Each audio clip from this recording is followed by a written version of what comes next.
السلام علیکم ورحمۃ اللہ وبرکاتہ۔ بسم اللہ الرحمن الرحیم۔ الحمد للہ رب العالمین والصلاة والسلام علی سیدنا محمد الرحمۃ للعالمین۔ آج ہماری حدیث نمبر 3 ہے۔ مجموعہ احادیث زاد راہ میں ترغیب بحوالہ طبرانی۔ نبی کریم صلی اللہ علیہ وسلم کا یہ فرمان درج ہے کہ قیامت کے دن سب سے پہلے نماز کا حساب لیا جائے گا۔ بندہ اگر اس میں پورا اترا تو بقیہ اعمال میں بھی کامیاب ہوگا، اور اگر نماز کے حساب میں پورا نہ اترا تو بقیہ سارے اعمال بھی خراب ہو جائیں گے۔ اس فرمان سے نماز کی اہمیت ثابت ہوتی ہے۔ ہم یہ بھی علم رکھتے ہیں کہ نماز دین کا ستون ہے، اور یہ بھی جانتے ہیں کہ مسلم اور کافر کے درمیان فرق یا پہچان کرنے والی عبادت نماز ہے۔ ہم اس فرمان الہی سے بھی باخبر ہیں کہ بے شک نماز بے حیائی اور برائی کے کاموں سے روکتی ہے۔ اس کے علاوہ اور سب نماز کے بارے میں اور اس کی اہمیت کے بارے میں ہم پڑھتے رہتے ہیں۔ یہ سب معلومات اگر ہمارے معمولات میں تبدیلی نہیں لاتی تو ایسے علم کو وبال کہا جاتا ہے۔ اس لازمی پرچے میں ناکامی پوری زندگی کے بقیہ پرچوں یعنی باقی نیک اعمال کو ضائع کرنا ہے۔ نماز دراصل اللہ تعالیٰ کی دعوت پہ لبیک کہتے ہوئے اس سے ملاقات کرنا ہے۔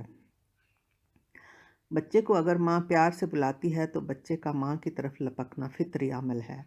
اللہ سبحانہ و تعالیٰ تو 70 ماؤں سے بھی زیادہ اپنے بندوں پہ رحیم اور شفیق ہے۔ وہ اپنے بندوں پہ رحمت کے دروازے کھولے رکھتا ہے۔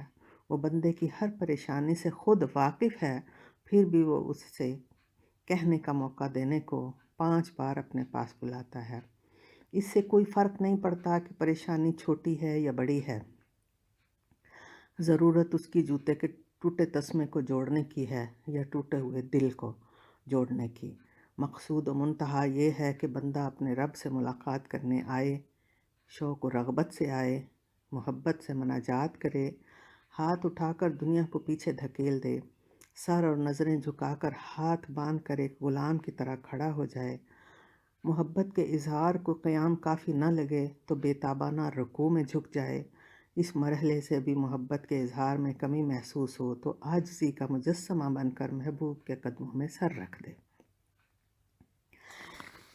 اسی طرح ہر دوسری رکعت کے بعد قعدہ میں جو 2 نمازوں کے درمیان میں کیے گئے کام کی رپورٹ پیش کرے، یعنی پہلی نماز اور اس نماز کے درمیان میں جو کام کیا ہے، جو نیکیاں کی ہیں، جو اعمال کیے ہیں، جو سرگرمیاں کی ہوتی رہی ہیں، وہ اس کی رپورٹ دے۔